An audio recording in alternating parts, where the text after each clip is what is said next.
என் செல்ல குழந்தையே, உன்னை அள வைத்து சென்ற உறவு மீண்டும் உன்னை தேடி வந்து கொண்டிருக்கின்றார்.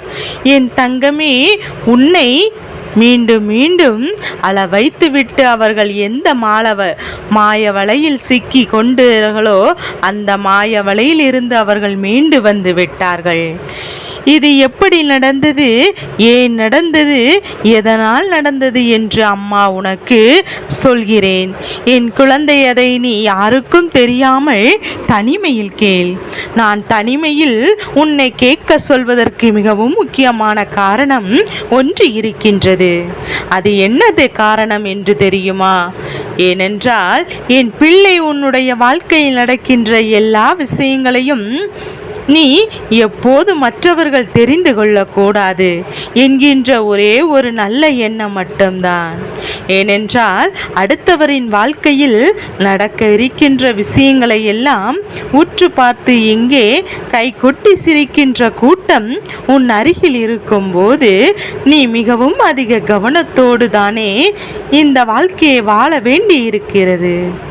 அப்படி இருக்கும்போது என் பிள்ளை, இப்போது உன்னுடைய உயிரான உறவு உன்னை விட்டு சென்றதும் அதுவும் மாய வலையில் இருந்து சிக்கி என்று தெரிந்தால் மற்றவர்கள் கைகொட்டி சிரிக்கின்ற வாழ்க்கையாக உன் வாழ்க்கை மாறிவிடும் அல்லவா?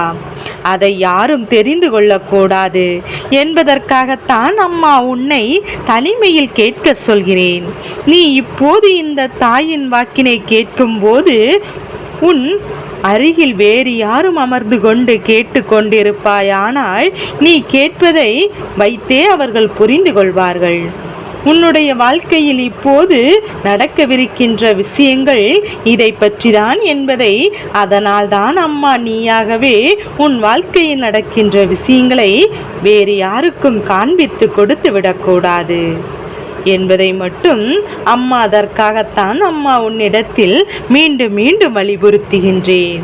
என் தங்கமே, இந்த சூழ்நிலை முதலில் நீ உனக்குள் ஏற்றுக்கொள்ள பழக வேண்டும். உன்னை விட்டு பிரிந்து சென்ற ஒரு உறவை நினைத்து மனம் வேதனைப்பட்டு வருந்தி வேதனைப்பட்டு பல நாட்கள் உண்ணாமல் தூக்கமில்லாமல் என் பிள்ளை கண்ணீர் சிந்தி மனவேதனைப்பட்டு கொண்டிருந்தாயல்லவா? எல்லாவற்றிற்கும் ஒரே ஒரு காரணம்தானே. அந்த உறவு உன்னை விட்டு சென்றபோது அது ஒரு மாய வலையில் சிக்கிவிட்டது என்று உன்னை விட்டு பிரிப்பதற்காக நடந்த சூழ்ச்சி வலைக்குள் அந்த உறவு சிக்கிக் கொண்டார்கள் என்பது என் பிள்ளை. இப்போதெல்லாம் குடும்பத்தில் இருக்கின்ற மனிதர்கள் கணவனும் மனைவியும் அல்லது நன்றாக பேசக்கூடிய இரு உறவுகள் இருந்துவிட்டது என்றால் எப்படி அவர்களை பிரிப்பது என்றுதானே எந்த நேரமும் ஏதேனும் ஒரு திட்டத்தை தீட்டிக்கொண்டே இருக்கின்றார்கள். ஏதேனும் ஒரு சூழ்ச்சிகளை செய்து அவர்களை பிரித்து விட்டால்தான் நமக்கு நிம்மதி என்பது போல அவர்களின் எண்ணம் இருக்கின்றது. அவர்களின் மனநிலையும் இப்போது அப்படித்தான் இருக்கின்றது.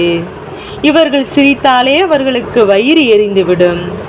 நாம் எங்கு இத்தனை சந்தோஷத்தை அனுபவிக்காமல் இருக்கும்போது அவர்களுக்கும் இவர்களுக்கும் மட்டும் என்ன இத்தனை சந்தோஷம் என்றெல்லாம் நீ யோசிப்பார்கள். இப்போ ஒரு விதமான எண்ணங்களை கொண்ட உறவுகளை சுற்றிதான் நீ வாழ்ந்து கொண்டிருக்கின்றாய். அப்படியானால் உன்னுடைய சந்தோஷத்தை கண்டு அவர்களுக்கு மனம் நிச்சயமாக தாங்க விடவில்லை என்றால் அதனால் தான் அம்மா அவர்கள் தீட்டிய திட்டத்திற்குள் மாட்டி விழுந்து கொண்டது. உன்னுடைய அந்த உயிரான உறவு இன்று அதிலிருந்து மீண்டு வர முடியாமல் தவித்து நின்ற நேரத்தில் சில சந்தர்ப்ப சூழ்நிலைகள் அவர்களுக்கு வாழ்க்கை என்றால் என்னவென்பதையும் உணர்த்திவிட்டது. எதனால் செய்த தவறு என்ன என்பதையும் அவர்களுக்கு புரிய வைத்து விட்டது. இது எப்படி நடந்தது, எதனால் நடந்தது என்று அம்மா சொல்லியிருக்கின்றேன். என் பிள்ளை மாயவிளை என்றால் என்ன சொல்வதை அப்படியே நம்பிவிடுவது, அது உண்மையா பொய்யா என்று சிறுதுளி அளவு கூட ஆராய்ந்து பார்க்காமல் அவர்கள் சொல்வதுதான் உண்மை என்று விரும்புகின்றார்களாக இருந்தாலும், வெறுத்து ஒதுக்கி வைப்பதாக இருந்தாலும் அவரிடத்தில் நியாயத்தையும் கேட்பது கிடையாது. நீ தவறு செய்தோ உன் பக்கம் ஏதேனும் நியாயம் இருக்கின்றதா என்று கூற அவரிடத்தில் கேட்பது கிடையாது. இப்படி மற்றவர்களுக்கு நேரமே கொடுக்காமல் ஒருவன் தம் வாழ்க்கையில் இது போன்ற செயல்களை செய்து கொண்டிருக்கின்றார்கள் என்றால், என் பிள்ளை இந்த வாழ்க்கையில் அவர்கள் சிக்கியது மாய வலைதானே. உயிராக நினைத்த ஒரு உறவை திடீரென்று இது போன்று வெறுத்து ஒதுக்குகின்ற சூழ்நிலை வருகிறது என்றால், அவர்கள் வேறு யாரோ ஒருவருடைய பேச்சை தான் கேட்டுக்கொண்டிருக்கிறார்கள் என்று அர்த்தமாகும். என் பிள்ளை உடனடியாகவே நாம் இவருக்கு வேறு ஏதேனும் தொடர்பு இருக்கிறதா என்று எண்ணிவிடக்கூடாது. குடும்பத்தில் இது போன்ற சூழ்நிலைகள் நிலவும் போது அவர்களை தான் சந்தேகப்பட வேண்டும், மற்றவர்களின் மீது சந்தேகப்படக்கூடாது. என் பிள்ளையே இப்படி எத்தனை நாள் வாழ முடியும்? மற்றவரினுடைய எண்ணங்களை எத்தனை நாள் இவர்கள் செயல்படுத்த முடியும்? ஒரு நாள் அவர்களுக்கே சுய புத்தி என்ற ஒன்று வந்துவிடும்தான். செய்தது எத்தனை பெரிய தவறு என்பதையும் புரிந்து கொள்கின்ற மனநிலை வந்துவிடும். அப்பேற்பட்ட மனநிலையை எதிர்நோக்கி அவர்கள் நின்று கொண்டிருக்கின்ற நேரத்தில் இன்று அவர்களுக்கு அந்த மனநிலை வந்திருக்கின்றது.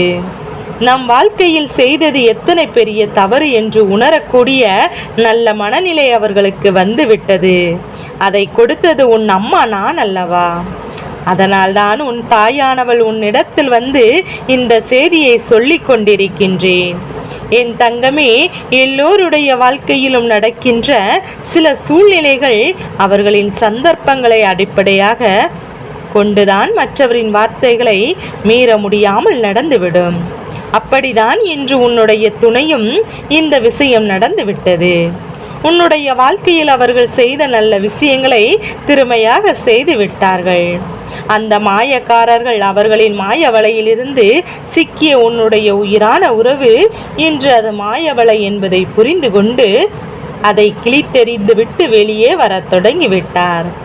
அது மட்டுமல்லாமல் தான் செய்த தவறுக்கான மன்னிப்பையும் அவர்கள் கேட்கத்தான் போகின்றார்கள். நான் நினைத்தது எத்தனை பெரிய தவறு, எத்தனை பெரிய துரோகம் அவர்களுக்கு செய்துவிட்டோம் என்று அவர்கள் புரிந்து கொண்டார்கள். அது மட்டுமல்லாமல் உன்னுடைய உணர்வுகளுக்கு மதிப்பு கொடுக்க அவர்கள் நடந்து கொண்டதையும் எண்ணி மனம் வருந்தி கொண்டிருக்கின்றார்கள். இனிமேலும் இது போன்று நடக்காமல் பார்த்து கொள்வதற்கான அத்தனை சூழ்நிலைகளையும் அவர்கள் உருவாக்கி விட்டதாக வாக்குறுதியும் உனக்கு கொடுக்க போகின்றார்கள். வாழ்க்கை நல்லபடியாக இருக்க வேண்டும். அடுத்தவரின் வார்த்தைகளை கேட்டு இப்போது செய்த இந்த தவறு மீண்டும் நடந்து விடாதபடி பார்த்து கொள்ள வேண்டும் என்கின்ற ஒரு திடமான மனநிலையோடு தான் உன்னை தேடி வருகிறார்கள். என் தங்கமே, இந்த வாழ்க்கையை நீ பத்திரமாக பார்த்து கொள்ள வேண்டும் என்றால், இதுபோன்று உன்னை சுற்றி சில சூழ்ச்சிகள் செய்கின்ற மனிதரிடத்திலிருந்து விலகி இருக்க வேண்டும். ஒருவருக்கு இது போன்ற உறவுகள் சந்தோஷமாக இருப்பது பிடிக்கவில்லை என்றால் இப்படி உறவுகளை பிரிப்பதற்கான சூழ்ச்சிகளை தான் செய்வார்கள். அவரிடத்திலிருந்து விலகியும் இருப்பதுதான் நல்லது. வாழ்க்கை மிகவும் குறுகிய காலத்தில் கிடைத்திருக்கின்ற இந்த நேரத்தை சந்தோஷமாக பயன்படுத்தி கொள்ள வேண்டும் அல்லவா? மன மகிழ்ச்சியோடு இருக்க வேண்டும் அல்லவா? அதனால் இந்த மன மகிழ்ச்சியை எதிர்நோக்கி நீ சென்று கொண்டிருக்க வேண்டும். எந்த சூழ்நிலையிலும் இது போன்ற மனிதருடைய அற்புத புத்தியினால் உன் வாழ்க்கையை இழந்து விடக்கூடாது. உன்னுடைய அந்த உயிரான உறவோடு தனித்த வாழ்க்கையை வாழ்வதற்கு உனக்கு மனம் இருந்தால் நிச்சயமாக வாழ்ந்து விடலாம். அடுத்தவர்களுக்கு செய்த கொடுமை என்னவென்று உணர்ந்து இது போன்ற மற்றவர்களுக்கு கெடுதல் நினைத்தவர்கள் திருத்தி காலடியில் விழுந்தால் கூட மன்னிப்பிற்கு சற்று யோசிக்கத்தான் வேண்டும். என் தங்கமே, உன்னுடைய உயிரான உறவு உன்னை பிரிந்து கொண்டால் போதும். அவர்களுக்கும் உனக்கும் வாழ்க்கையில் புரிதல் சரியாக இருந்துவிட்டால் போதும். ஒருவருக்கொருவர் உணர்வுகளுக்கு மதிப்பு கொடுத்து வாழ்ந்துவிட்டால் போதும். அந்த உறவை மீண்டும் உன்னை தேடிதான் ஒருவர் சென்றுவிட்டு ஏற்றுக்கொள்வதில் அம்மாவிற்கு ஒருபோதும் உடன்பாடு கிடையாது.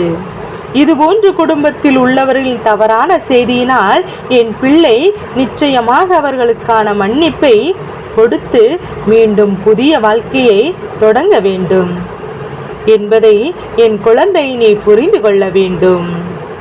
என் செல்ல குழந்தைக்கு இந்த வராகி அம்மாவினுடைய ஆசீர்வாதங்கள் எப்போதும் என் குழந்தைக்கு முழுமனதோடு கிடைக்கும்.